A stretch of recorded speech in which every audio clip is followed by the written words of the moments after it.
We are lucky to be here. 有冇睇國際上嘅話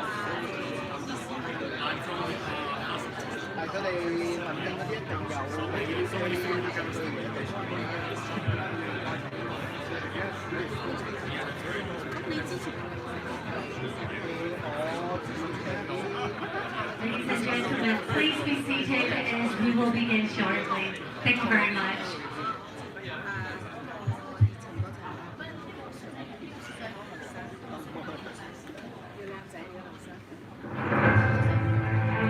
In the bustling heart of Hong Kong, tradition and innovation intertwine, creating a city that has ultimate possibilities. Today, we stand at the forefront of a mission to empower early-stage scientists and startups, fueling the dreams of these passionate young minds and propelling scientific innovation forward. In the future, through cutting-edge science and technology, we embark on a journey to build an extraordinary world, brimming with limitless opportunities. They are the spark of transformation. Voila, annual flagship project, the Hong Kong SciTech Pioneers Award, once more applauds these incredibly knowledgeable and visionary trailblazers. Together, let's be part of this remarkable journey, witnessing these young pioneers as they steer the course of change, ignite innovation, and craft a legendary future. Let's make it happen.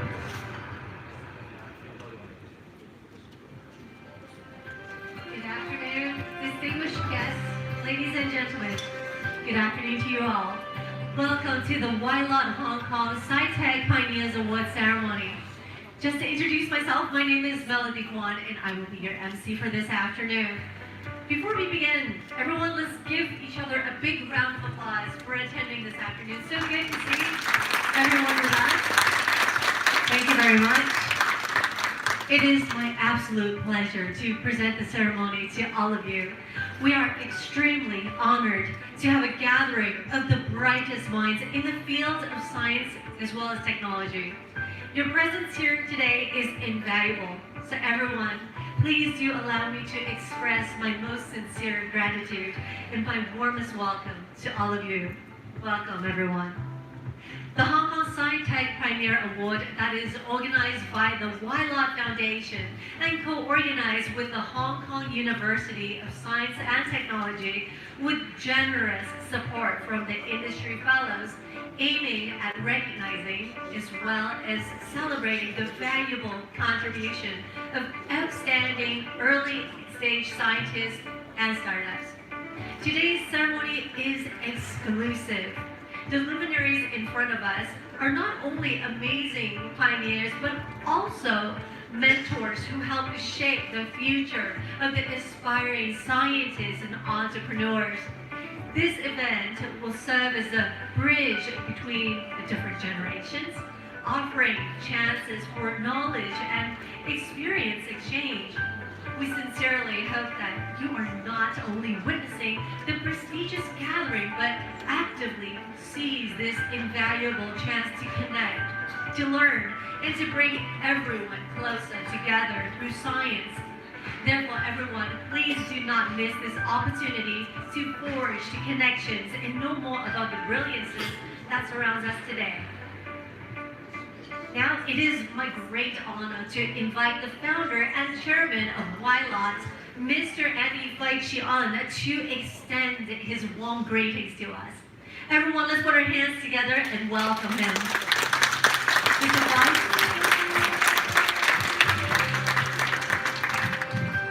please.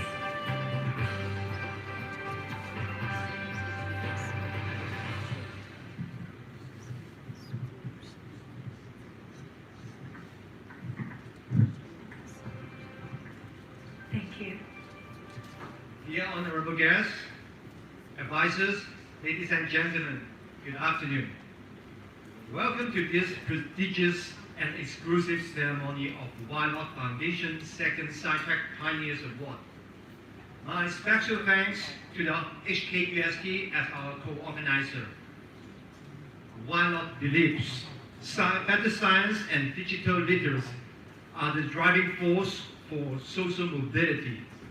This is why we organized the SciTech Pioneers Award, which is to empower young scientists, startups to pursue scientific research for the betterment of our society.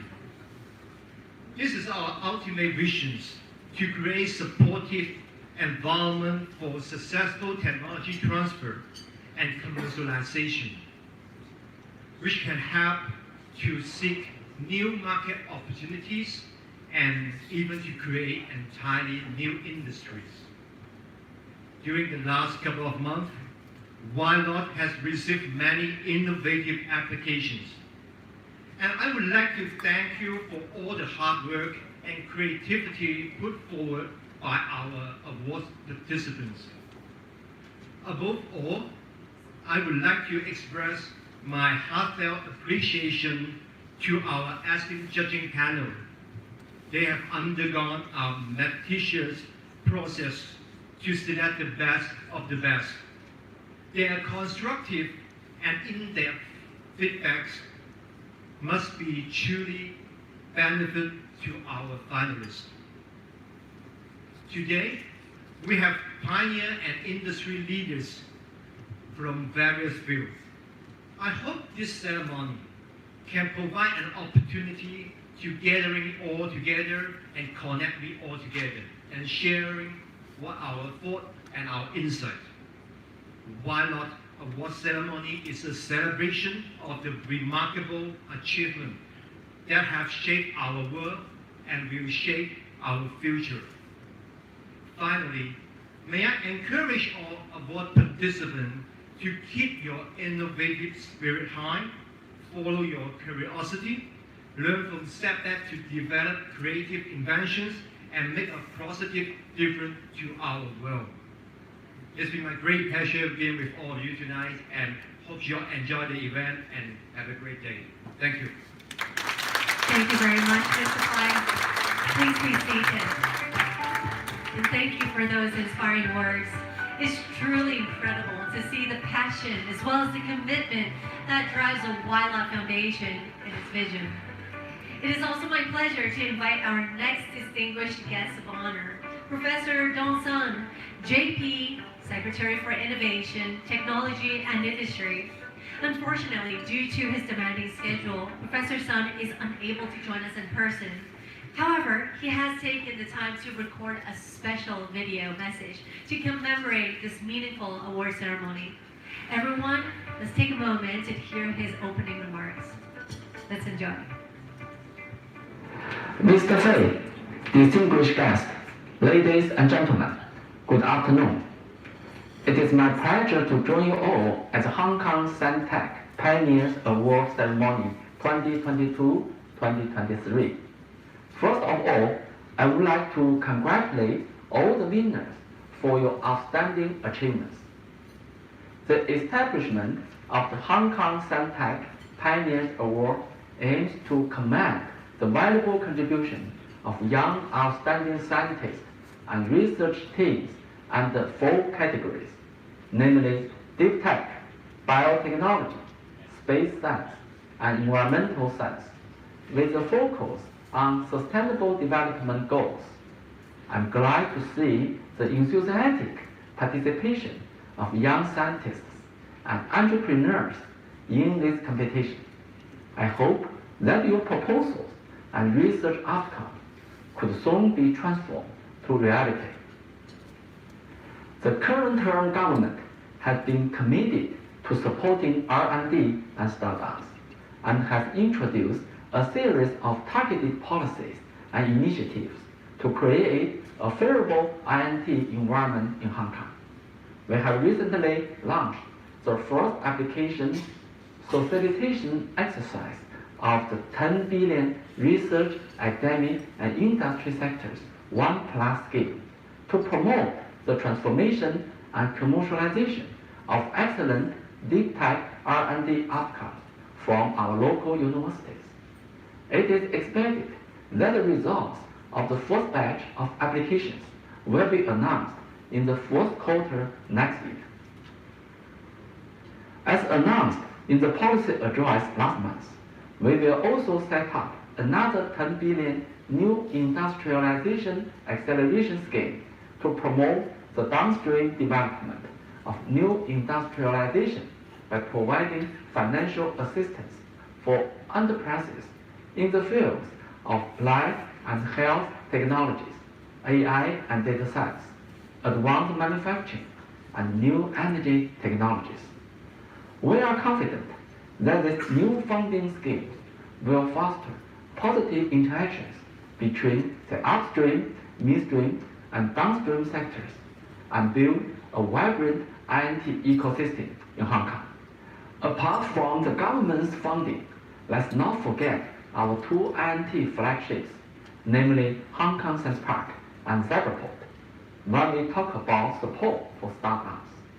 The two INT parks have provided comprehensive support to startups and INT enterprises through a variety of entrepreneurship schemes and incubation programs, such as the Corporate Venture Fund and the Science Park and the Cyberport Macro Fund, to name but a few. We stand ready to back you at various stages, and we look forward to having more outstanding startups and even unicorns in Hong Kong.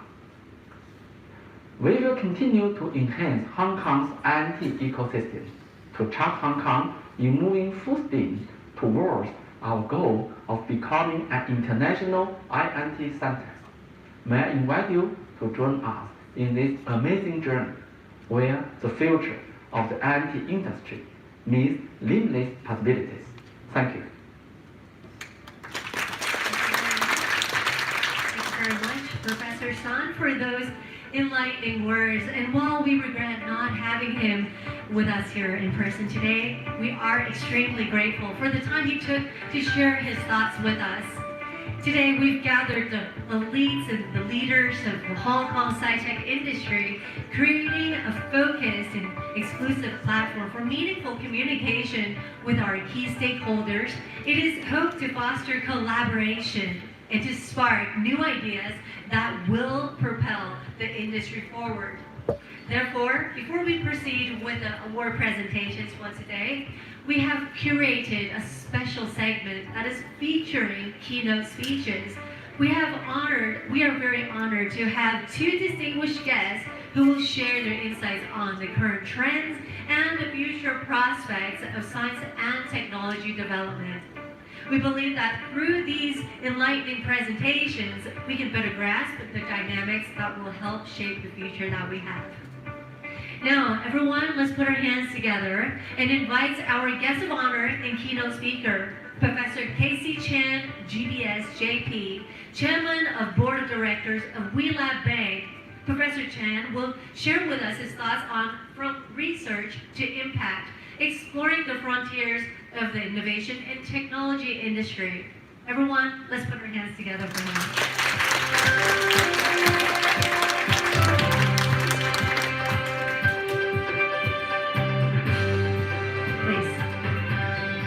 Good afternoon. I've been asked to speak on this topic from research to impact, exploring the frontiers and innovations in the technology industry. With so many distinguished academics and scientists in this room, and I'm not so sure what I can contribute to this important topic. I'll speak on a few points that is, I think, is dear to my heart, and I think it's something that may not be totally appreciated by people in industry or even in the, let's say in Hong Kong. You know, how do you create that impact from research to innovation? Number one, the few points I want to make is that, you know, what is research, and why is that a fundamental of innovations? The second point I want to speak to is why are universities the frontier of that research and that center for knowledge creation? And the third point I want to speak to is why are trained researchers so important? Why do we need to train a lot of researchers to create an industry? And the fourth point I want to speak to is why outside of research you need an industry that will take advantage of these innovations and make that economically important. Now, some of that may be very obvious to you and some may not be. I'm not a scientist, so what can I say about this? Even I'm now chairing a virtual bank we're not at the frontier of scientific research. So what can I speak about that? I will go back to basically the area which I know best, where my PhD training came from, and speak to these topics. And as many of you may know, I am a trained financial economist. So I haven't done anything in the research labs, but I have a training in financial economics. So what do I know? How can I go back to my training and go back to the development of that area to shed light on these topics? I can tell you this: when I began my PhD journey, when I wanted to be that researcher, I had no idea what finance was, and I had no idea what finance industry will later become. Of course, when you think about innovations, finance industry became a billion-dollar industry. When I was a PhD in Chicago, no one talked about finance industry because finance that we know of wasn't even born. As young PhDs, following the footsteps of the economists in the university, we basically try to solve some fundamental problem, or something we think is fundamental problem, which is that how do you determine prices of financial assets? Now, we're not trying to make money. Researchers don't try to make money. We try to really come up with a theory and to explain the asset prices, the financial prices. And after all, in Chicago, we are all believing in the market being efficient. No one can make money anyway. So it's not money that motivates research.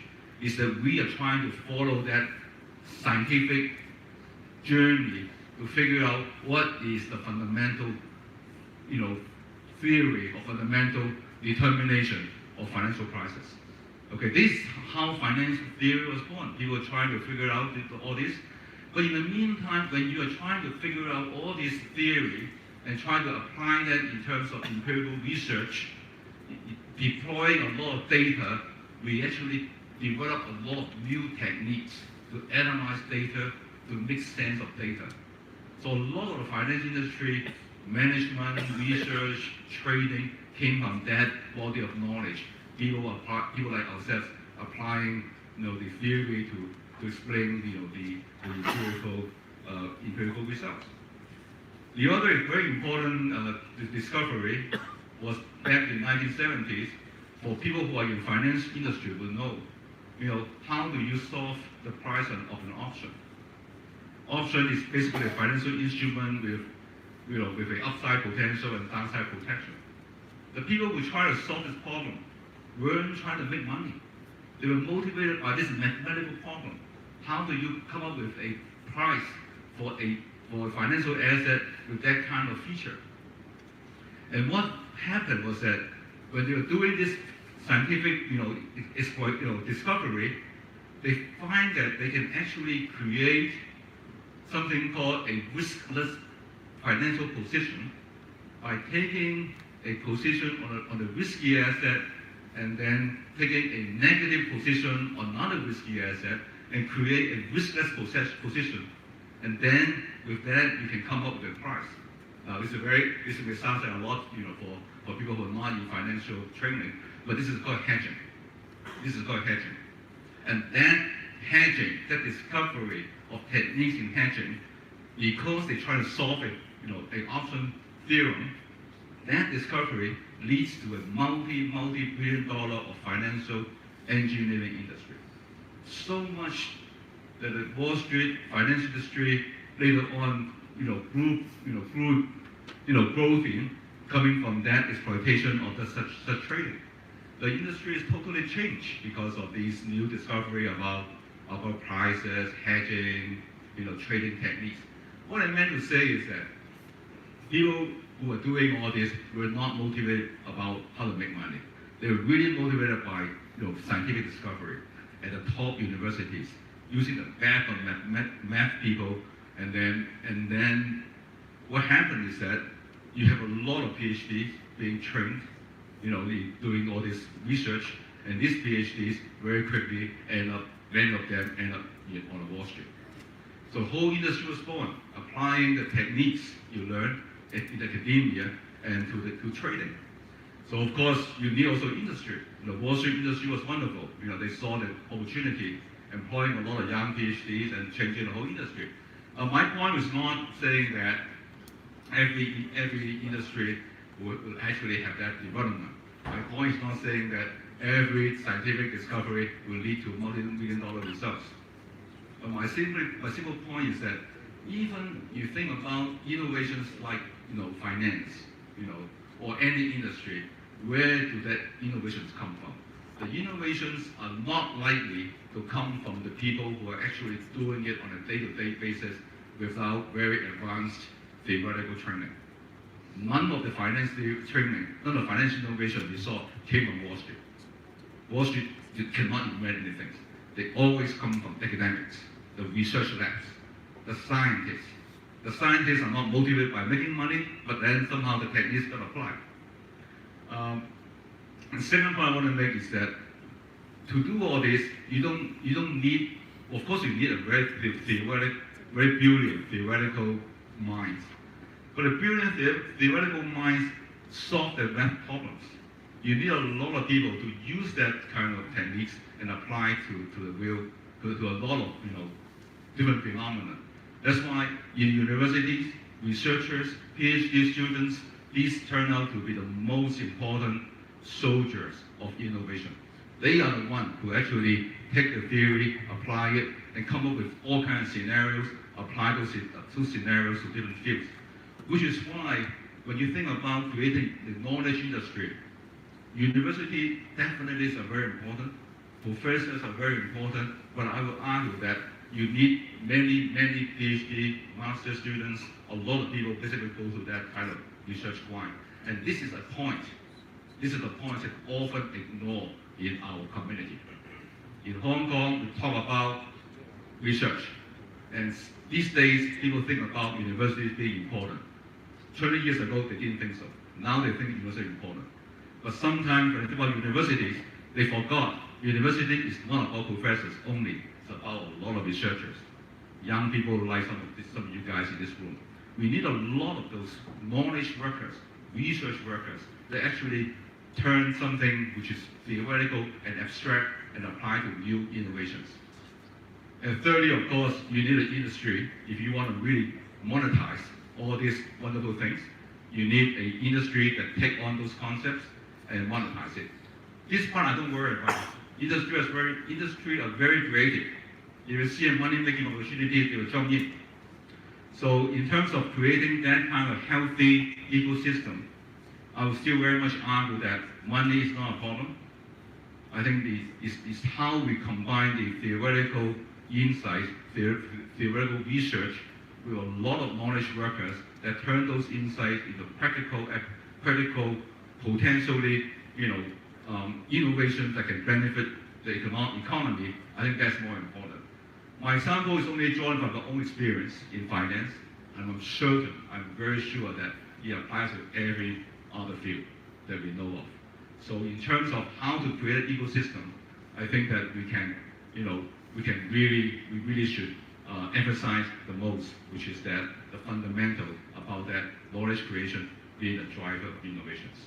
So it may be a lot for a short speech, but something that I would like to share with you, some of my own experience and passion, and I certainly believe that many of you will show that if your endeavors, your hard work, you create something that the society and the industry will benefit from. Thank you so much. Thank you very much, Professor Chen, for your support of the ceremony and the community. Thank you very much. Wildlife looks forward to working closely with more stakeholders in the ecosystem to take the SciTech scene that is in Hong Kong to a much brighter future, and there's a lot to look forward to. Now, please do let me introduce our next guest of honor and keynote speaker for today, Mr. Nick Chan Hui Fong, MHJP, member of the Chief Executive Policy Unit, member of the Committee on Innovation, Technology, and Industry Development, to share with us his thoughts on the key to solve societal challenges with innovative SciTech solutions is in your heart. Everyone, let's put our hands together for Mr. Chen on stage.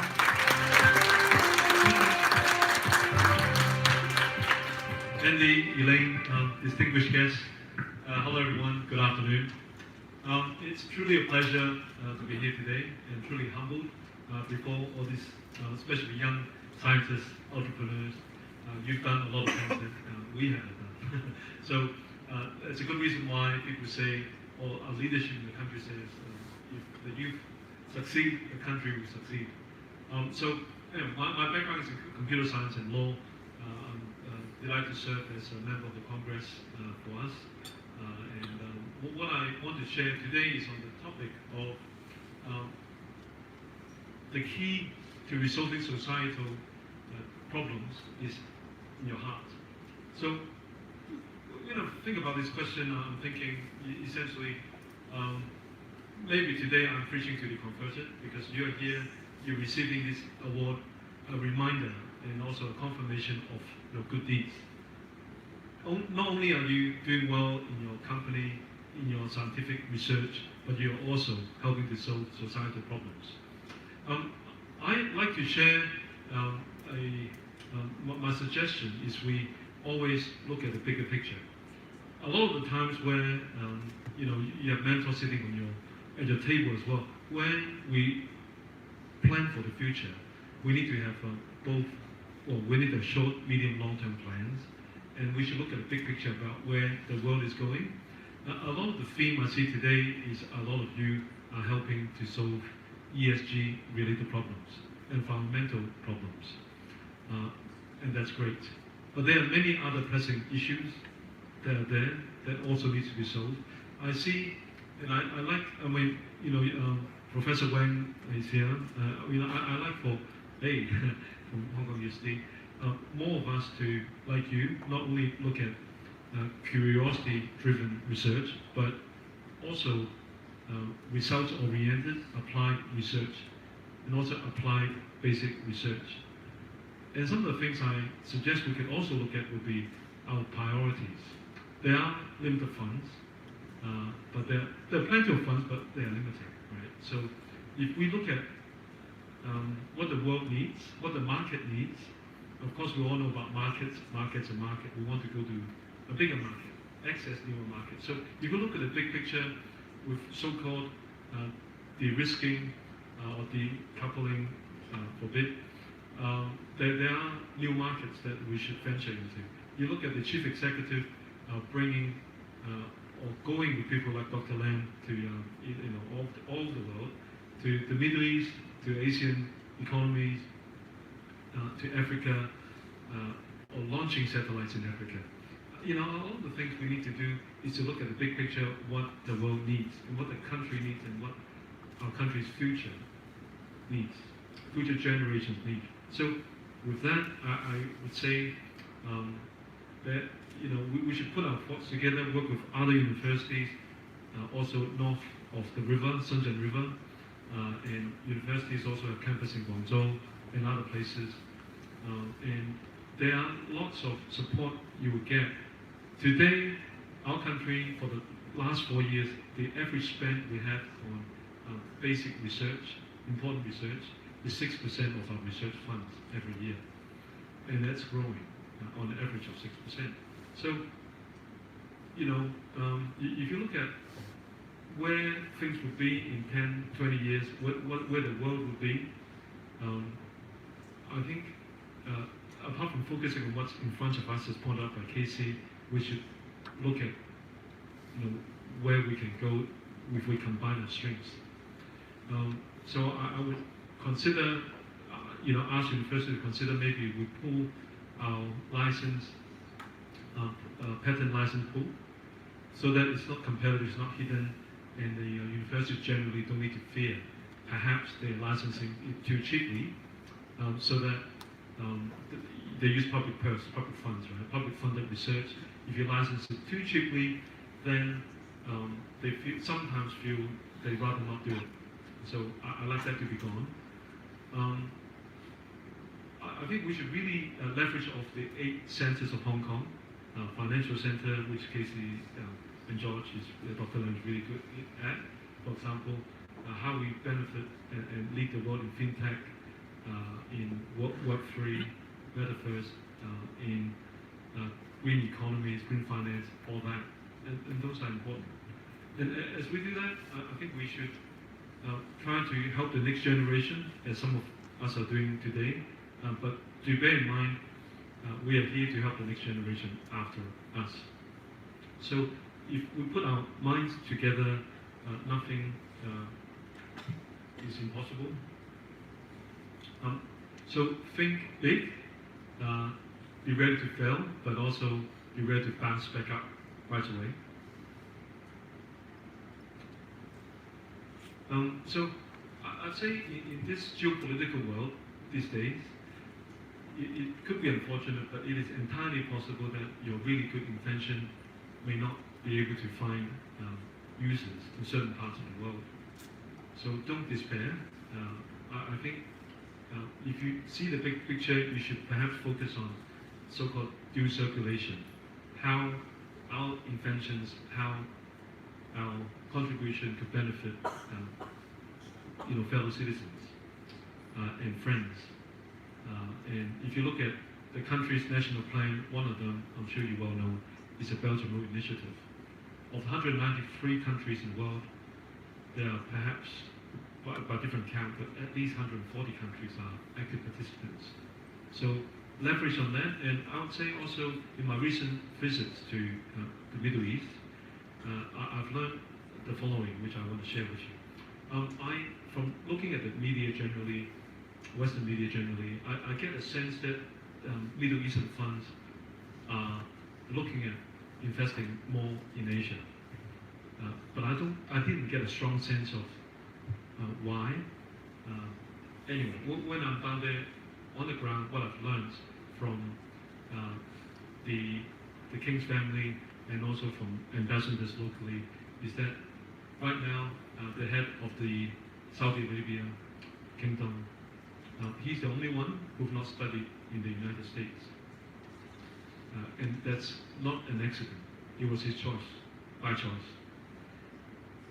And so if you hear about the oil being denominated sold in other currencies apart from the US dollar, again, that's not by chance. Essentially, what I'm hearing is, maybe don't quote me too much outside this room, is they are also de-risking, so-called, if not decoupling from the US. So there's a lot of need for them to move their money somewhere else. And they're really looking hard at our market over here in China. In particular, a city, international city, Hong Kong, that they're really familiar with. So some of the things we need to do is to build from the ground up.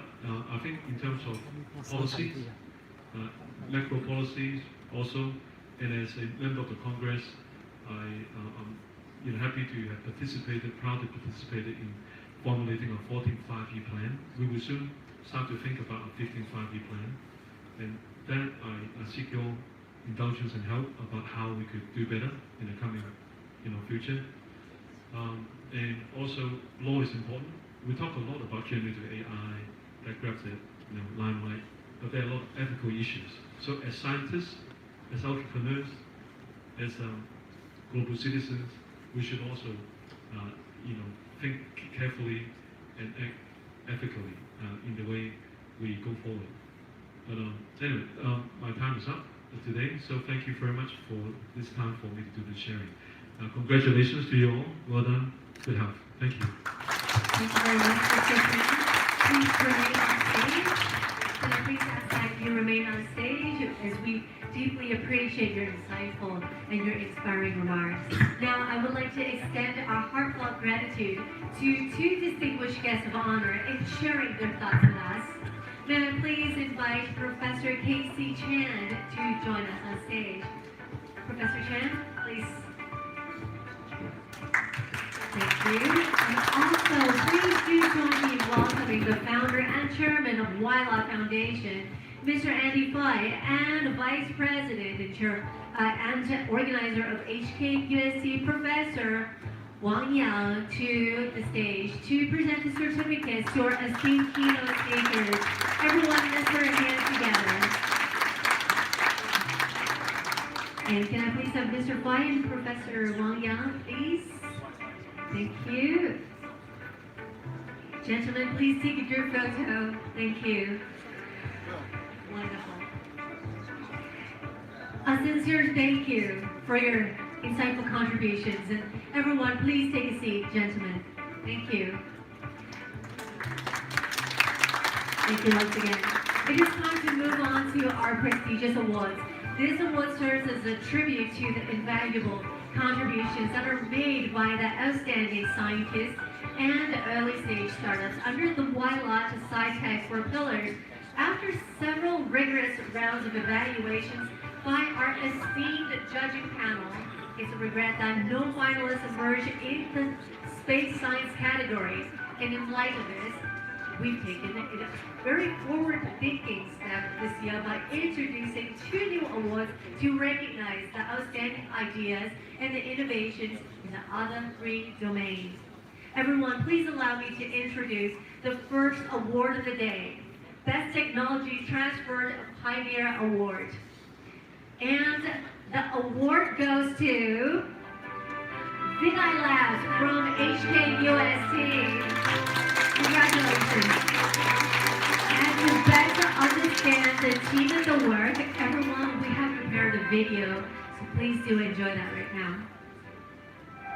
In a world where visually impaired individuals have long relied on guide dogs, canes, the kindness of family and friends, and the help of compassionate volunteers to navigate their daily lives, there's been a glaring absence of holistic solutions that truly enhance their independence. From reading menus and signs to catching buses, or even finding an empty seat, these seemingly routine tasks can be a labyrinth of challenges. But today, innovators are offering a revolutionary alternative. Introducing Vidi Labs Limited, the trailblazing recipient of the prestigious Best Technology Transfer Pioneer Award. Vidi Labs has shattered boundaries by introducing the world's first compact wearable device designed exclusively for the visually impaired community. This groundbreaking device, known as Seeker, is set to redefine independence for the visually impaired. Seeker boasts an array of features, including depth estimation, object and obstacle detection, and text recognition, making it a game changer for the visually impaired. With Seeker, visually impaired individuals can now embark on their journeys with confidence. It serves as their navigator, guiding them through the world. More than that, Seeker is the integration of cutting-edge AI technology, meticulously designed to ensure a compact and lightweight form factor. Vidi Labs has answered the call for a more inclusive world. Join YLOT on our journey to promote the development of socially beneficial technology for a more inclusive world.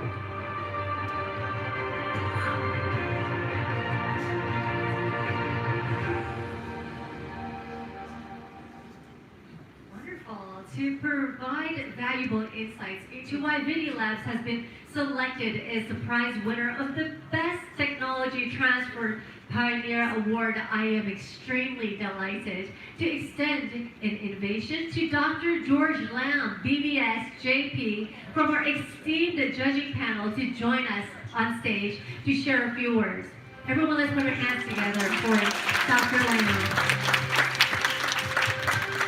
Thank you. Distinguished guests, friends, I'm very pleased to be here because I still remember vividly what happened on Judging Day. I was, along with my fellow judges, we were very impressed by this team of young entrepreneurial, and innovative leaders, because they were radiant with energy and a good heart to serve the community, giving technology the best use, and that is to make our life better. And we could feel how they connect a wide range of hardware and software products, with users, be it from very weak and needy groups to smart citizens. they put in AI and intuitive design, innovative design in the middle to connect it all. I think this is great. This is true technology transfer. So the best technology transfer award rightfully goes to Vidi Labs Limited. A big hands, please. Thank you very much, Dr. Lim, and please remain on stage. And congratulations to Vidi Labs. And it is my extreme esteemed pleasure to invite Ms. Elaine Wong, Wylot co-founder and CEO, and the representatives of Vidi Labs to join us on stage for the award presentation, as well as a group photo. Congratulations. Everyone, let's give them a big round of applause again.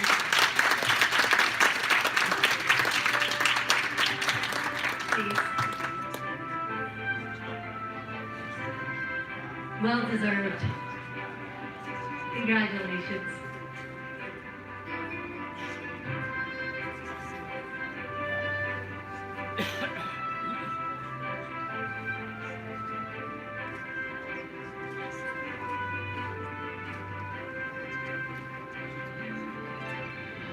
Thank you very much, everyone, and please kindly be seated. Thank you. Congratulations once again. Moving forward, our second award is a Deep Tech Pioneering Research Team. And the award goes to Super Bamboo. Congratulations, they are from the City University of Hong Kong. And to understand them a little bit better, everyone, let's watch their video. Please enjoy. In our fast-paced world, the construction industry is booming, but at a heavy cost to our planet. As stated by the President of General Assembly of the United Nations, only 11 years left to prevent irreversible damage from climate change. The Earth is passing the tipping point. What if there was a solution that aligned with our sustainable development goals? The winner of Deep Tech Pioneering Research Team, Super Bamboo Limited, is a green material science startup that proposes a sustainable solution to tackle the high demand for traditional construction materials which obtain higher carbon footprint. Bamboo has the characteristics of being fast-growing and strong in resisting compression and tension. As one of the materials with the highest carbon absorption and sequestration capability, bamboo has been shown by research to be one of the most sustainable materials on the planet. But can bamboo truly replace construction materials? While bamboo is strong and durable, it may not be as strong as steel or concrete due to its microstructural restriction, especially in large-scale or high-rise construction projects. In view of this, Super Bamboo is invented to tackle the imperfections of existing bamboo materials, creating this new material that is stronger than steel, yet greener than wood. By re-engineering bamboo at the microstructural level, a 300% increase in strength without a hint of toxic chemicals while preserving bamboo's carbon sequestration capacity. Super Bamboo designs novel augmented bamboo materials to meet the surging demand for sustainability and carbon-neutral solutions worldwide. With Super Bamboo, we're not just building structures, we're building a greener future. Join Wylot on our journey to support deep tech innovations with sustainability at its core.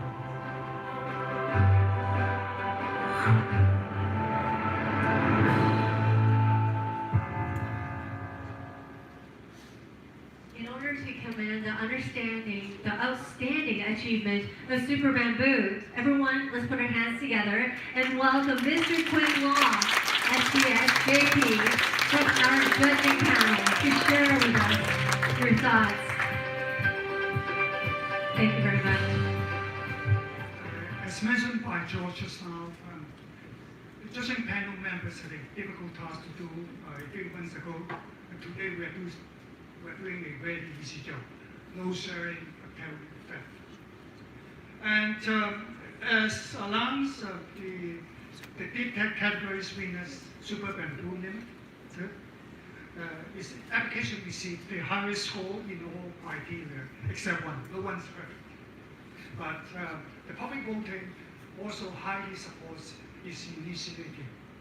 I would say Super Bamboo's initiative is all-rounded and meeting all the sustainability criteria. And I would like to congratulate the team once again for getting this award. Thank you. Thank you very much, Mr. Long.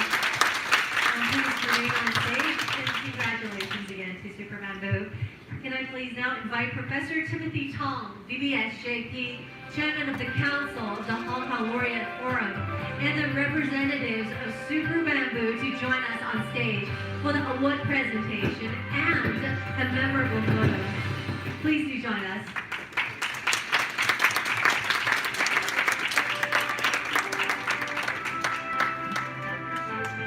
Congratulations. Please join us on stage. Wonderful. Gentlemen, please.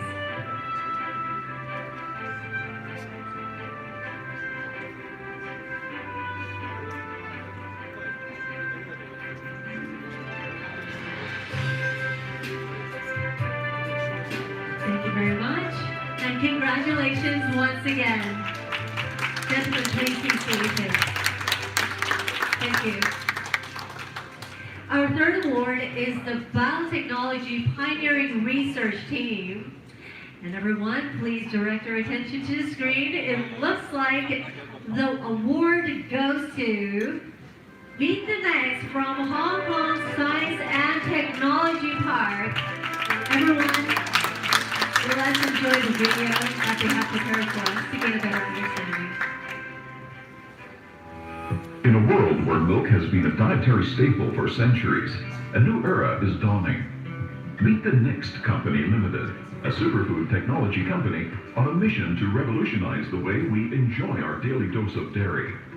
The demand for dairy was soaring, driven by population growth, rising incomes, and urbanization. However, beneath the creamy facade of this dietary staple lurked a hidden dilemma, the dark shadow of environmental impact. Dairy cattle, while prolific in their milk production, also contributed substantially to greenhouse gas emissions, a key driver of climate change. Unsustainable farming practices and feed production threaten the ecosystems and affect the environment severely. Amidst these challenges, it is critical to enjoy the goodness of milk in a more sustainable manner. The winner of the Biotechnology Pioneering Research Team, Meet the Next, poised to be a game changer in the world of food technology. Their mission was simple yet profound, to provide delicious, nutritionally balanced, and affordable alternative protein solutions, while keeping sustainability at the core of their ethos. Taking into account of sustainable development, ESG concepts, and SDG goals, Meet the Next is producing a new green and clean label plant-based milk and dairy product by tiger nuts. Tiger nuts were once used to fight desertification in mainland China. Meet the Next had developed a patented grinding technique that allowed the extraction of essential nutrients from these humble nuts, transforming them into a creamy, affordable, and healthy tiger nut-based milk. The carbon emissions of tiger nut milk are less than 0.9 kg, significantly less than producing milk, which emits 3.2 kg of carbon. With Meet the Next, we can enjoy the goodness of milk while nurturing our planet. A small change can make a big difference in our future. Join Wylot on our journey to support biotechnology advancement with environmental care at its core.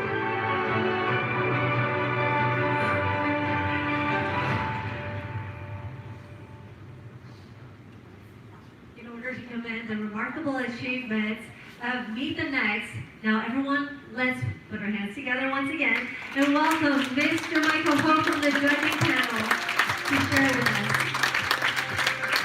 some of his thoughts about Meet the Next. Thank you. Hi everyone. So I have a little theory of mine to share with everyone you over here. So as a private investor, I have the pleasure to witness a lot of successful companies and also more so of a company that fails. So I think a lot of people tend to focus a lot of companies that success and trying to copy their successful element. I think those is almost nearly impossible for anyone to copy. I think like everyone have tried before. Even for myself, I've tried a lot of time but failed. So for the we should focus our attention to the company that fails. So what kind of element that they have, why make them fail? And for those key elements, it's usually quite common. The first biggest one is short of cash flow. I think like those is very obvious for most of the people over here. So if for biotech, if they don't have the cash flow, it's really hard for them to make a success. So we need to plan ahead on the funding round, have the why not support, and other people, government, and those kind of support in order for them to sustain their R&D. So that is the first point. The second point is to find a market that is big enough for the company to basically grow and to maybe afterwards go to capitalize themselves to go to IPO and stuff like that. So choosing a right sector to get in is very important. I think food tech, especially milk at this moment, have shown that there's sustainability to grow it as a sector.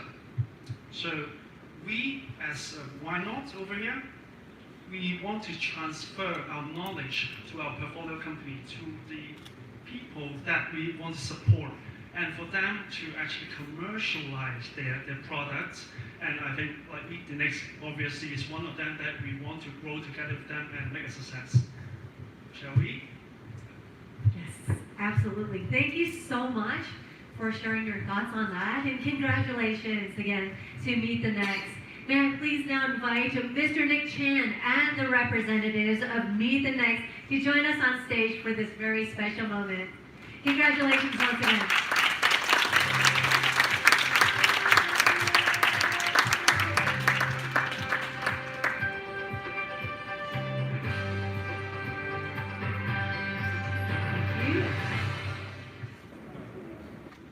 Congratulations.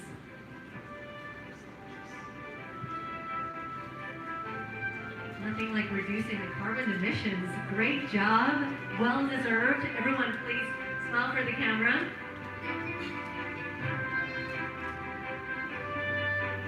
One more. Thank you. Congratulations once again. Please do keep up the good work.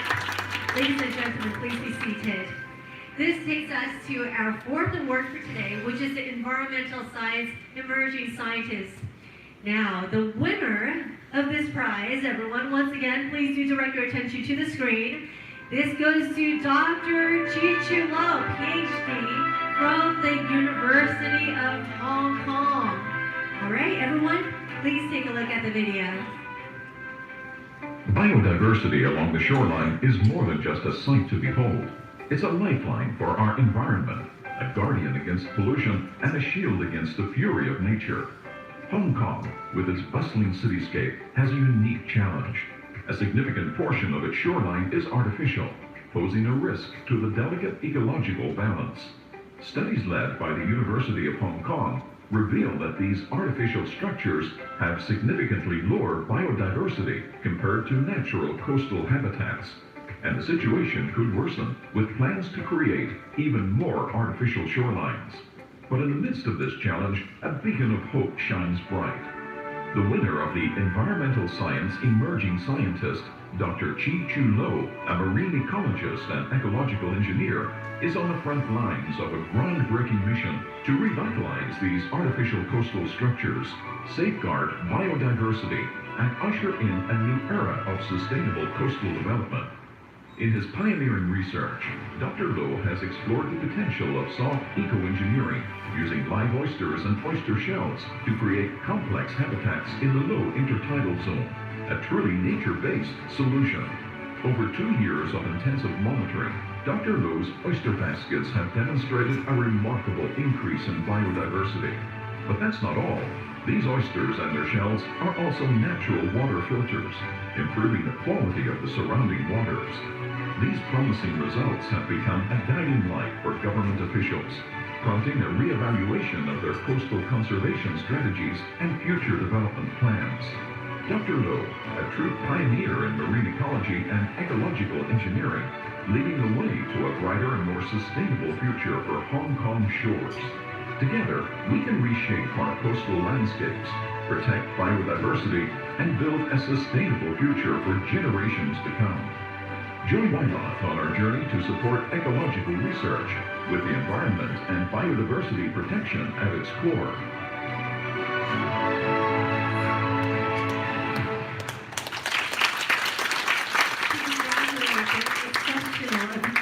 Of Dr. Lo. Everyone, let's put our hands once again. Now, this time is for Mr. Charles Chow from the judging panel, who will be joining us on stage. Thank you very much. To share some of his views in terms of the achievements of Dr. Lo. Thank you so much. Good afternoon, ladies and gentlemen. It gives me great pleasure to be one of the panel judges in this very meaningful award.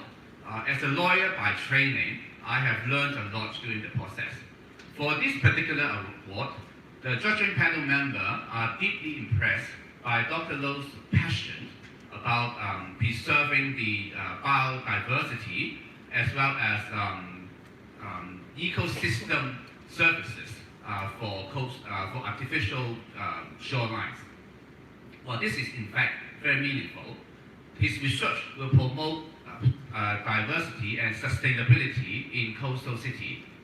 In fact, Dr. Lo's research has also scored the highest marks in the public voting, so his contribution is also endorsed by the general public. The panel judges would like to thank him for his contribution, and we wish him all the best with the research. Thank you. Thank you very much, Mr. Chow. And congratulations to Dr. Lo. Now it is time for the award presentation. Can I please invite Professor Casey Chan and Dr. Lo to join us on stage for the award presentation, as well as our group program. Thank you so much for your contribution to making our oceans cleaner.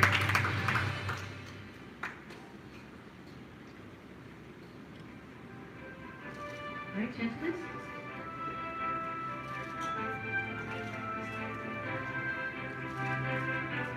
Great work.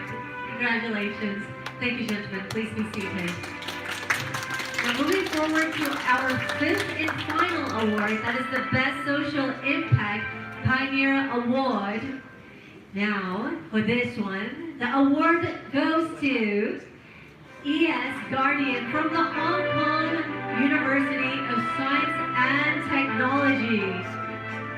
All right, let's take a look and see what it is that they are doing. Let's take a look at the video. Thank you.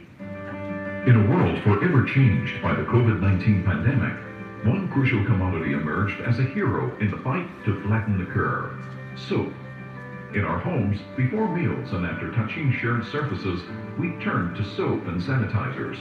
But have you ever considered the staggering number of soap bottles used during the pandemic? Not only the amount of cleansing products usage was increased, 95% of the packaging ends up in landfills after just one use. Is it possible to find a balance between public hygiene and sustainability? Introducing ESG Guardian Limited, the winner of the Best Social Impact Pioneer Award. ESG Guardian is a pioneering green manufacturer that champions a low-carbon lifestyle and harnesses the power of silica capsule technology to transform everyday essentials. This revolutionary technology effectively concentrates liquid products such as cleaning products, cosmetics, and personal hygiene products, providing a new way to store and use them. These silica capsules release their active ingredients upon contact with water, diluting it to the right concentration, providing a convenient, eco-friendly alternative to traditional liquid products. ESG Guardian's silica capsule technology isn't limited to hand soap alone. It extends its benefits to personal care, home care, and cosmetic products, offering a greener choice in every aspect of daily life. With each capsule, we take a step closer to a brighter, greener future for generations to come. Join Wylot on our journey to advocate a low-carbon lifestyle for a sustainable future.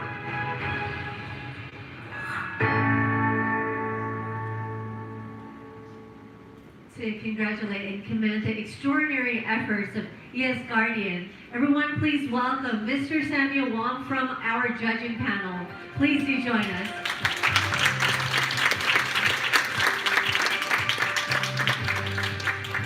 Thank you very much. please. Thank you. As we all know, ESG is no longer a nice-to-have element for companies. It's becoming a necessity for companies looking to survive in today's world, especially for consumer-facing businesses, because consumers are now making purchasing decisions for ethical reasons. Our judging panel, after a thorough discussion, have all agreed that ESG Guardian, they have demonstrated their commitment to incorporating the eco-friendly solutions in daily necessities and also promoting lifestyle, environmental friendly lifestyles. Their products are innovative alternatives to conventional products, which encourage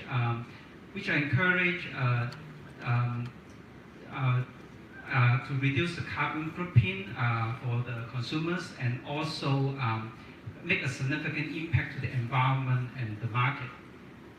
Congratulations, ESG Guardian. Thank you very much for that, Sherry.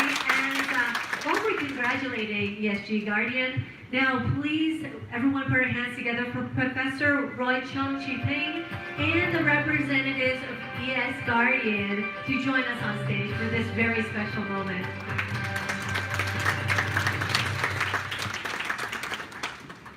Great job. Thank you so much, gentlemen.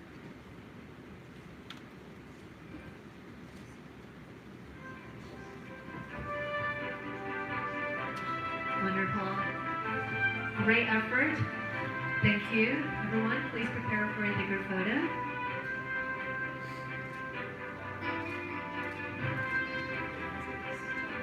Thank you very much, gentlemen. Actually, Professor Chang and Ms. Wong, please remain on stage. Please be seated. It is a moment to cherish. May I invite our chairman, Mr. Andy Fai, the honorable guests, esteemed judging panel, our WILA advisors, as well as our remarkable attendees back to the stage for a group photo. So everyone, please do follow the instructions from our staff.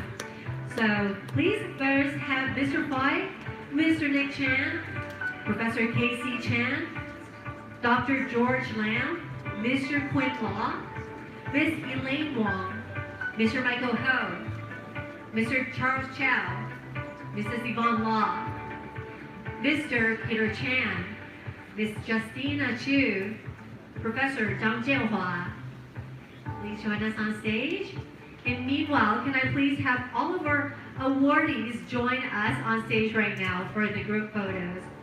Now, everyone please get ready and are we doing one photo first here? Okay.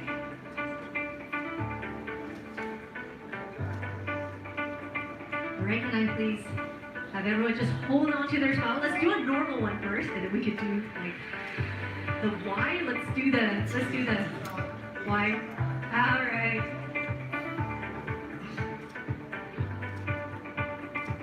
Okay, and everyone else, please do join us on stage. Now, so everyone, please do step forward, and everyone follow the instructions from our staff and join us for the standing arrangements. Please join us.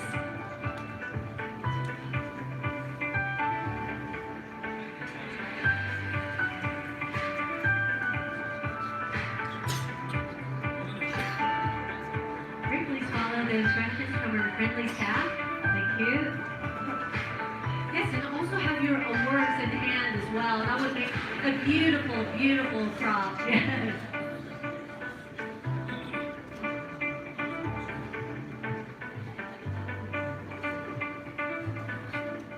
Please join us. Making sure we look our best for the photo, just making sure everyone's in their appropriate positions.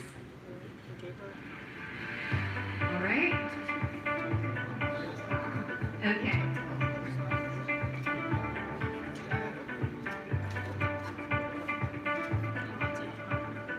All right, let's do a few more photos.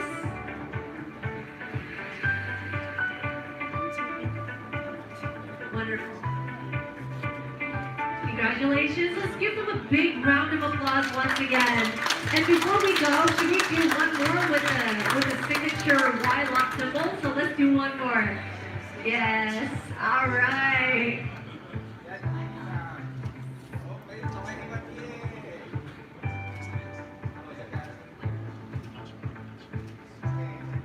All right, perfect. Wonderful. All guests, please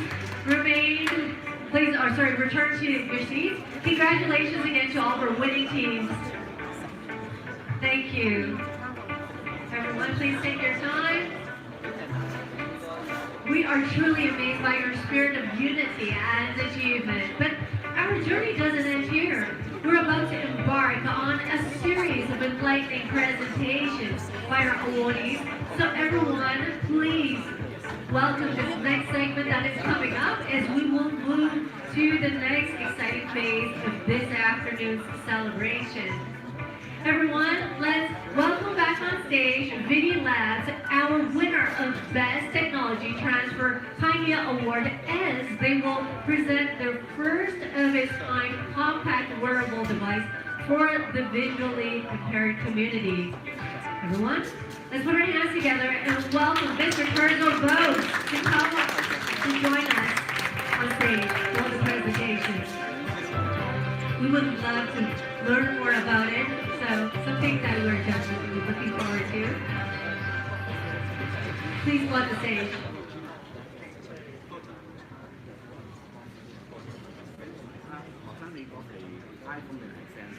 Thank you. I will hand the stage over to the two of you. Please. Just making sure we have some of our technical items aside for the best viewing experiences for everybody. Thank you so much for being with us. The stage is all yours.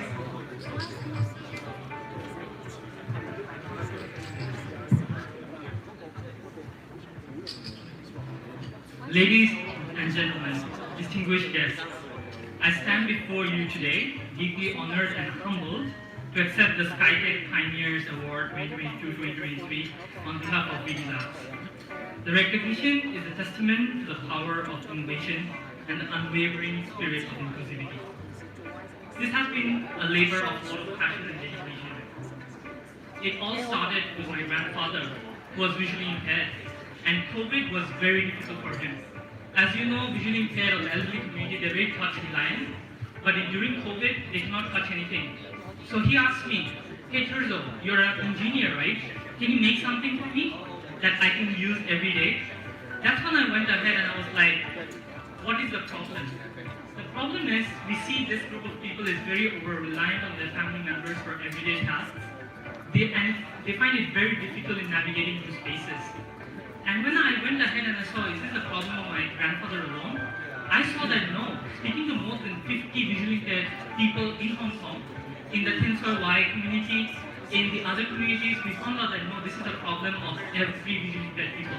And do you know how many visually impaired people are there in Hong Kong currently? Any numbers? 200,000. And for that, there's only 40 guide dogs, say so. There's a huge gap in the market, and that is why we went ahead and we were like, we need a solution that is small and compact and that can be easily worn in their everyday lives and they can use it. That's when the Seeker idea was born. The first of its kind compact minimalistic wearable using AI to bridge the gap that is there in the market, to bridge the gaps and the needs of this group of almost marginalized and forgotten community. We have developed these features that was researched in our labs, in our company, and everything is developed in-house. It's homegrown technology. And today, we do have a product demonstration for people who are interested to take a look about how does this device work. I'm going to leave that there for 1 minute.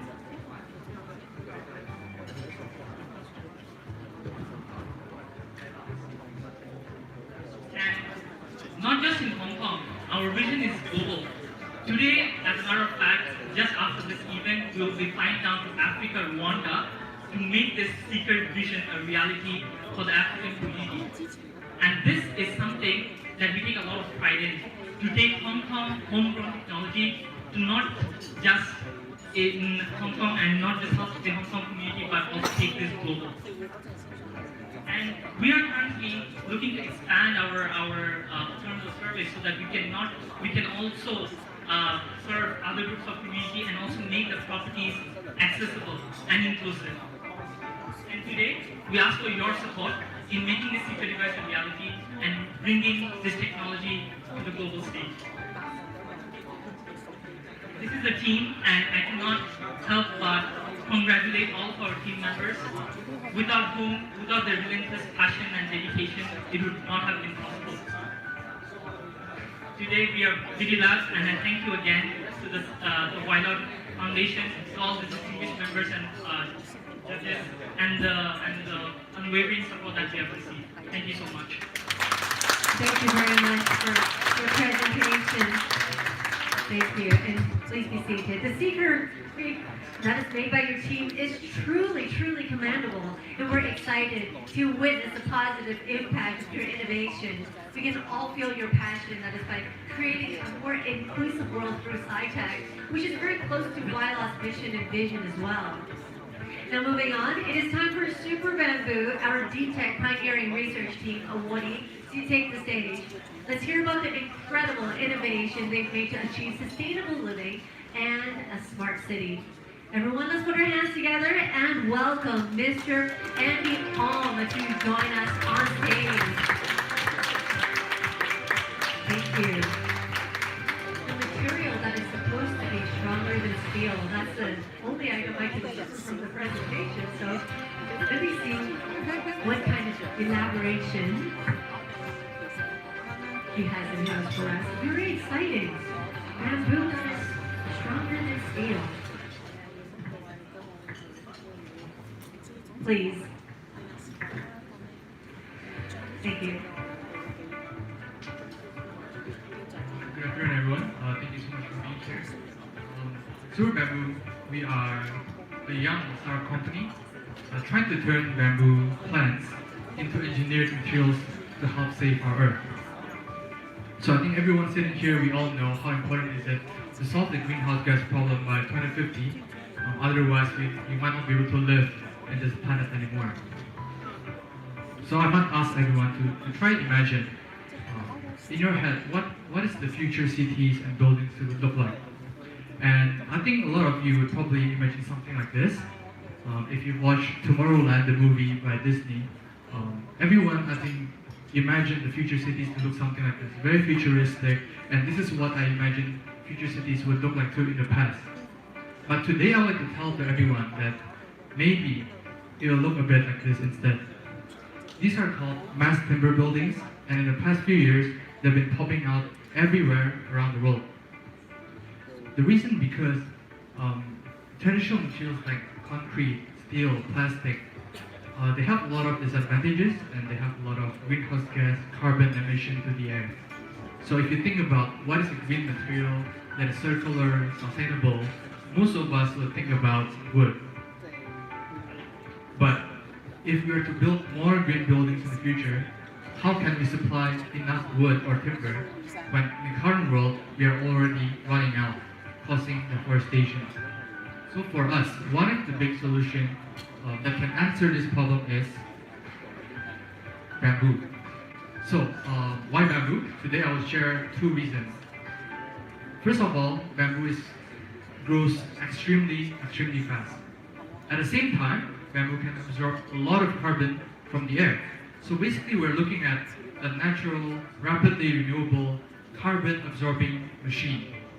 So if we find a way to turn these natural carbon-absorbing machines into useful materials for our buildings, furniture, different kind of products, then we arrive at a win-win solution for our world. So you can look at this chart here, just showing how much carbon bamboo can absorb. But bamboo has a small problem, is that bamboo shape is not really convenient for us. Right now, if you want to use bamboo, you have to cut them into smaller chunks and then glue them back up together. And when you use glue, you're adding more carbon to the bamboo, you're making it less biodegradable, and other kind of problems. So our team, material scientists from CTU, we first studied really deeply into bamboo, looking at the different microstructure, how it affects different kind of cells, what kind of properties they have, and then we invented a technique we like to call microstructure re-engineering to make what we call the super bamboo. It is the first engineered bamboo material in the world with 0% toxic glue, but at the same time, we increase the strength up to over 300% times. So it's really clean, but also really strong as well. But not only that, we also improve its anti-mold resistance, its anti-fire resistance, its hardness, and all these properties can be really, really useful in different kind of applications. And our process has been granted in both US and Hong Kong. In terms of application, I think we have a really wide chance of application of using this material. I think the most obvious one is in buildings, furniture. In the future, I think construction using MIC systems can really use super bamboo to its advantage. But even car, train, and satellites can be made using super bamboo in the future. So before I end, I think I'd like to share a bit of a glimpse, a sneak peek into what we're going to do in 2024. Hopefully, this year we will launch our first ever prototype product using super bamboo material. Of course, we cannot do this without the support of CTU, Hong Kong Science Park, Hong Kong Startup Council, and the rest of these great mentors that we have. Another interesting thing is when we talk to the media and the public, we obtain a lot of interest from people showing that they really are excited to see this kind of new green materials developed from Hong Kong and trying to lower the embodied carbon of our city. This is our research team. I'm very proud of our remarkable team and colleagues. We have over 10 years of bamboo research experience, and also our findings have been published in different kind of scientific publications worldwide. But I think the work ahead is still very long. And after this, we're going back to our lab, put our head down, and try to work hard to continue innovating so that we can create a better world for our friends, families, and loved ones. So thank you so much for everybody's support, and have a great afternoon. Thank you very much for your service. Thank you so much. Wow, bravo to the great work. It looks like, well, it's very well done, and the Wylot appreciates your work, and you will have pretty disruptive implications in the construction industry, and hence achieving green building. Now, our journey through exceptional achievements continues with the Biotechnology Pioneering Research Team Award. So everyone, please join me in welcoming the team from Meet the Next to make the stage to present their groundbreaking idea into developing the new alternative plant-based protein option. I remember it's made from the nut that was in China. That's the certification. I know my memory isn't bad actually. All right. Thank you so much. Good afternoon. This is Michelle from Meet the Next. We are a superfood technology company enabling the smart protein solutions and new generation food. We see that our food system is not sustainable anymore. 1/5 of the global emissions comes from livestock rearing, and over the past few months, we experienced intensified storms and flat rain and super typhoon. It's time to think about how we can use diet change to deal with climate change, and our food technology is a very good solution. One of our research and development is to develop dairy-free products. And in the market, we see that a lot of dairy-free products in the market has large amounts of artificial emulsifiers, artificial additives. It's not icy and smooth enough. However, our food technology not only making the world more sustainable, but we hope to provide a better taste, better texture, and wider applications, and most importantly, more affordable alternatives for people to taste. I myself suffer from lactose intolerance. In fact, there are over 90% of the Asian population suffer from lactose intolerance. So we see that the market is very large. So we have two secret sauce. The first one, we select our unique and undeveloped plant source, like the tiger nut, the odorless soybean, and also we have our patent food technology. We use the non-GMO way to have the genetic improvement breeding to select the undeveloped plant source. We select the tiger nuts, the odorless soybean and oat with mixed plant formulation and our food technology. We are about to develop dairy-free products with no added sugars, and it has a greener and cleaner label. So one of our innovation technology is to discover the tiger nut. The tiger nut is a plant source which plants in desert areas. And Chinese government has planted this tiger nut to alleviate desertification because it requires less water to grow. However, without the technology support, there is no economic output. So our research team and our professor advisors discovered that the tiger nut can actually develop dairy-free products. So we extract the nutrients from the tiger nut to develop to our product. So we now use less fresh water and agricultural land use to develop our product. So this is our innovative technology, which is featured by a lot of different news in Hong Kong. And also, it is more sustainable.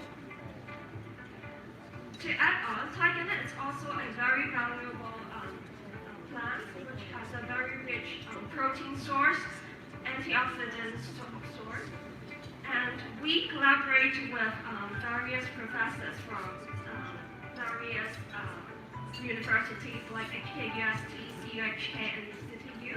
From the soybean selection to our food applications, we have a lot of professors to support our research studies and to select which kind of plant source fit the best, and also our food technology. So our second secret sauce is our synthetic biology. We replace the traditional way of grinding and pounding methods, and we use the synthetic biology, the patent and synthetic technology to extract the fullest amount and the richest amount of nutrients from plant source. So our technology has 4 patents inside, and we are able to provide alternative proteins with nutritional balance, delicious, and affordable options for people to choose from. So these are our collaboration partners, and also we have a lot of social innovation schemes to spread our social innovations. And also, we are not only enable the new generation food, but we also empower the future. We have a lot of STEM programs to empower the younger generations to know more about sustainability living and also food technology in Hong Kong. So thanks to YLAT Foundation, last few months we have 2 STEM education programs in secondary schools to introduce food technology to students, and the students enjoy it very much. So we have a lot of collaborations with corporates as well. The Green Day and Ice Cream Day for people to enjoy the sustainability and ESG concept. So in November, we are also invited to join the CIE in Shanghai to not only to promote the local delight, but also to promote Hong Kong local food technology to the outside to global areas. So we are very honored that the Chief Executive of Hong Kong has visited our booth and to know more about our innovation. We are also featured by a lot of Hong Kong news to appreciate our ESG initiatives and our also success in our core technology. So we do a lot of ESG movements to spread our social awareness, and also we support the carbon zero policy. So we have a good team, we have a good passion, we link good technologies into our daily lives. We hope everyone can eat healthier and enjoy more alternatives. Thank you. Thank you so much. Big round of applause to Michelle Chi once again. And the entire Meet the Next team. Wildlife acknowledges the revolutionary strides your team is making in the field of biotechnology. Now let's welcome the winner of environmental science, emerging scientist, Dr. Chu Lo, PhD, to elaborate on the groundbreaking research that is reshaping our understanding of ecological engineering. Everyone, let's warmly welcome Dr. Lo to the stage.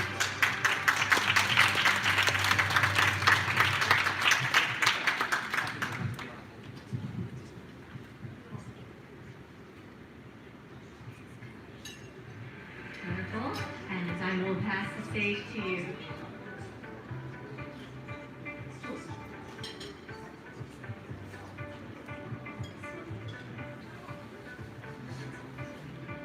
Looks like it's working. Perfect. Thank you, Dr. Lo.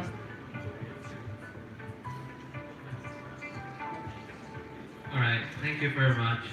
Thank you, Wildlife Foundation and the judging panel for recognizing my work and contribution to the environment and ecological conservation and restoration. So my PhD studies focus on the ecological engineering to restore the artificial coastal habitat. And, right, it doesn't matter, some of the text is removed, but you know, this is a map of our work, and it shows that the coastal populations is highly associated with the alterations of the seashore. As you can see, a lot of the coastal cities are associated with the red line along the coastline, which the red line represents the percentage of alterations. And you can see is very closely related.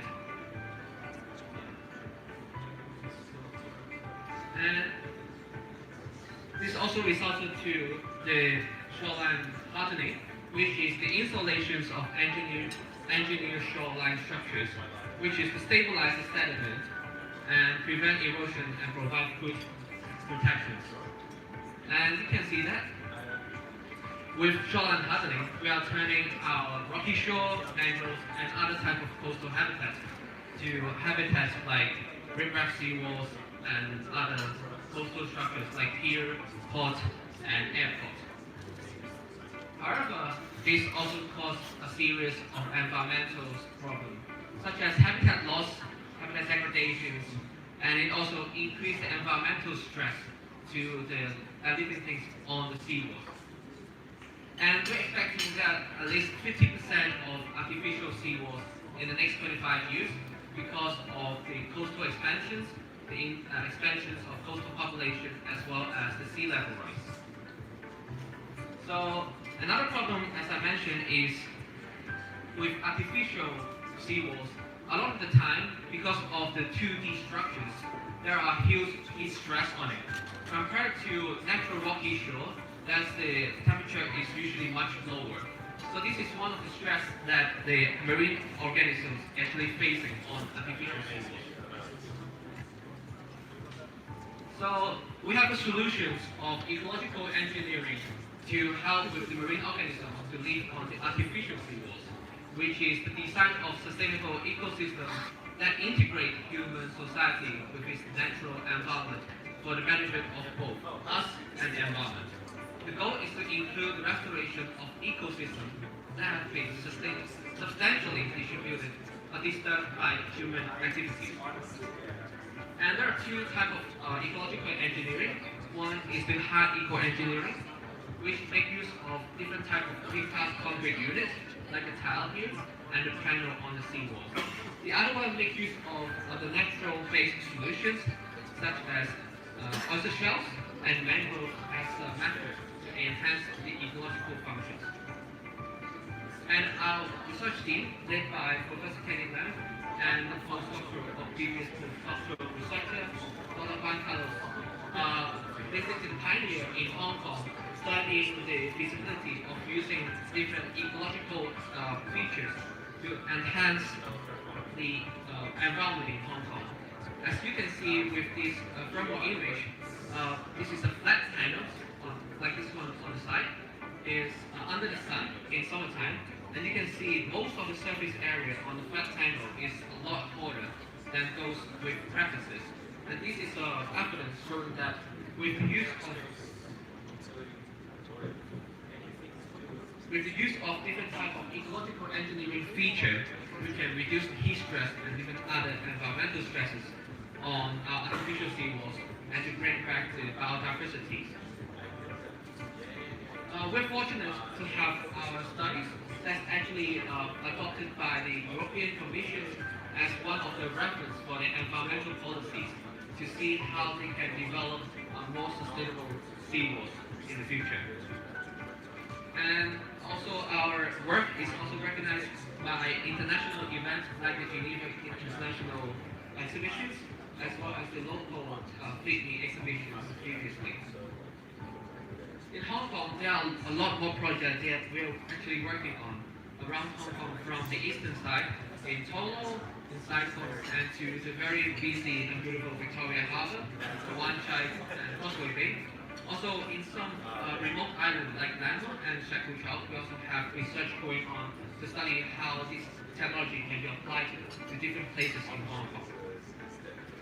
And I believe my studies and team of my studies, the study of my team and me, can help with the promotion of sustainable development goals, including the industrial innovations and infrastructure, because we are creating a lot of different habitats for the marine organisms to use. At the same time, we believe that our efforts will going to help with the sustainable cities and communities to carry on to enhance the ecological functions and the benefits that the environment can provide to us. Especially under the Tomorrow vision that we are going to build a few more of the artificial islands, we believe it can play a huge role in preserving our ecological system. Last, which is the most important part to me personally, because I'm fascinated by all the different life underwater, and you can see they're all very cute, colorful, and fascinated in the water, which is something that we all should enjoy with our life, and also those of our future generations should be able to enjoy. So I believe, through my studies and my work, I'll be able to help Hong Kong to be a more sustainable city that all of us can stay here forever. Thank you. Thank you very much, Dr. Lo. And thank you for all the contributions. And yes, WYLOT commends the ecological strides of your research in that it is making, promising a more sustainable and a more harmonious coexistence between nature and our urban infrastructure. Our journey through innovation and impact brings us to the Best Social Impact Pioneer Award. So everyone, please welcome the team from ESG Guardian to introduce their groundbreaking technology and its social impact. Mr. Billy Look, please.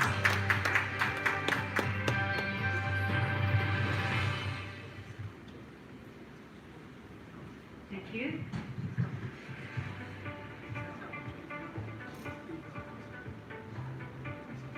Good afternoon, everyone. We're greatly humbled and honored to be receiving this award. So I would like to offer my sincere gratitude to the WYLOT Foundation, as well as the judges for this honor. The journey towards this technology development, subsequently the product commercialization, and also now this award is not easy. I would like to thank my partners here today, Stephen and Malvin. Also my home university, the Hong Kong University of Science and Technology, to let me equip myself with knowledge. So I'm going to give a short presentation today to tell you all about the research works, the problems and challenges that we overcome. And we believe that if we all join together, we're able to ultimately support the sustainability by minimizing waste and energy use.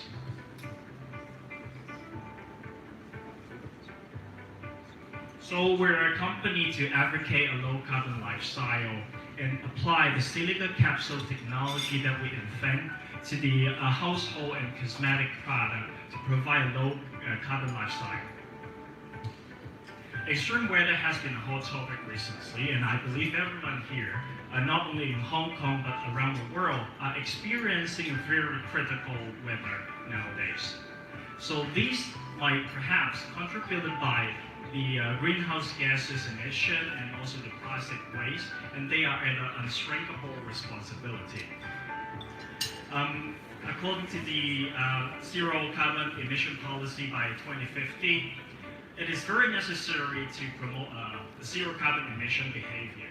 And however, there is yet to be a green solution available in the market, and therefore we're facing two challenges: a worsening situation of the plastic pollution, and also there is no green alternative.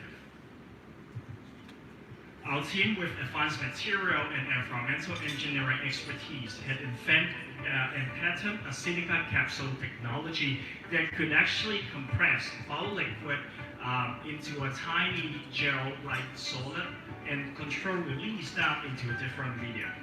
We've tested the release profile of this silica capsule and understand that the release rate could be triggered in a new medium and terminated when it reaches saturation, in which this saturation rate could be adjusted and tailored by us.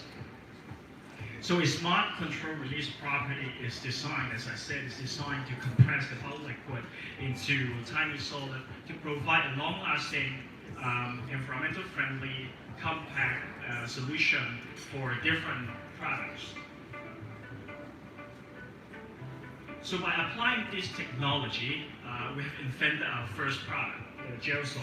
We're going to do different products, household products, but I will use gel soap as an example today. Gel soap is a silica capsule that actually encapsulate and smart release the concentrated soap ingredients. When it touch the medium, it will start to release. So the way that you use it is very simple. You just have to put it inside a bottle filled with water, wait for 5 minutes, and then the hand soap is ready. So its physical characteristic of the silica capsule could also be tailored to fulfill different purpose of usage and are compatible with most organic and inorganic materials. So imagine this. I'll bring a sample of our product today. So these thumb-sized gel soap could already provide the same usage time and cleaning performance as the 3 standard bottles of hand soap liquid available in the market. By applying this technology, we brought a huge reduction in size so that we could minimize a lot of costing, logistic requirement, and also plastic waste during the production process of the soap product. Let me illustrate it with more examples so you could actually understand it better. In Hong Kong, there are monthly sales of approximately 30 truck containers of hand soap. However, by using our gel soap products, we could actually fit in 1 truck container to be able to supply the demand of Hong Kong for 1 whole month. Also, we will waste much less packaging material because our product is tiny as this, with 100% recyclable packaging material. So this will not only give a very effective cost reduction, but also help addressing the worsening situation of the plastic pollution.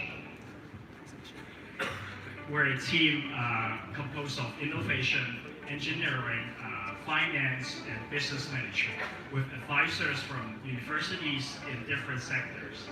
I'm Billy, CEO of the company, with 8 years project management and R&D works experience.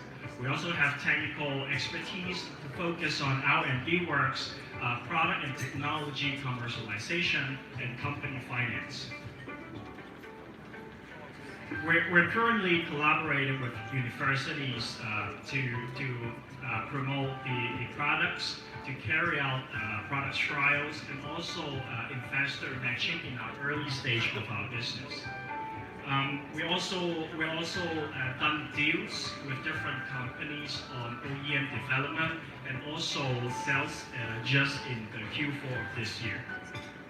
So we'll continue to develop more bundles of product to actually expand our coverage of this silicon capsule technology into more aspects. So we have actually developed the gel soap.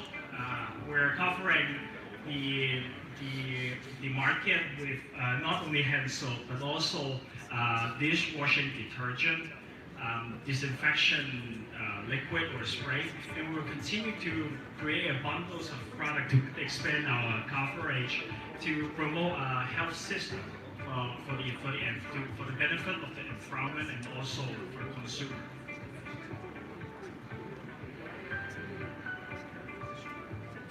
So we have soft launched our business just this year, the B2C business this year, and we decided to actually shift to focus more on our B2B sectors, and also we are reorganizing our company structure. We won different startup awards and fundings this year, and we'll continue to increase our exposure in different business events. Our goal this year, next year, I would say, is actually to reorganize our company structure because we are forming a joint venture with another company. So to continue to develop more and launch more products for commercialization. We're a group of young and passionate engineers and scientists, and we believe this tiny capsule could impact decades of future. With a change of a habit of every individual, we believe the momentum to the environment could be significant. Once again, thank you so much for the award, and thank you everyone who support us in the journey. Thank you. Thank you very much. Big round of applause for Billy and the entire ESG Guardian team. Wylot acknowledges the profound social impact your innovative technology is bringing to the forefront. Ladies and gentlemen, the magic doesn't just end here. As we celebrate these outstanding achievements, we invite you to stay with us, connecting with the brilliant minds that surround you, and foster collaborations that can transcend today's celebration. There are many, many young talents among us today, and we have set aside 15 minutes for mingling. Everyone, please do make the most out of this opportunity. Together, we will make it happen. Thank you, and the ceremony has come to an end. Thank you for your presence. Everyone, please do enjoy the mingling, and we'll see you again next year.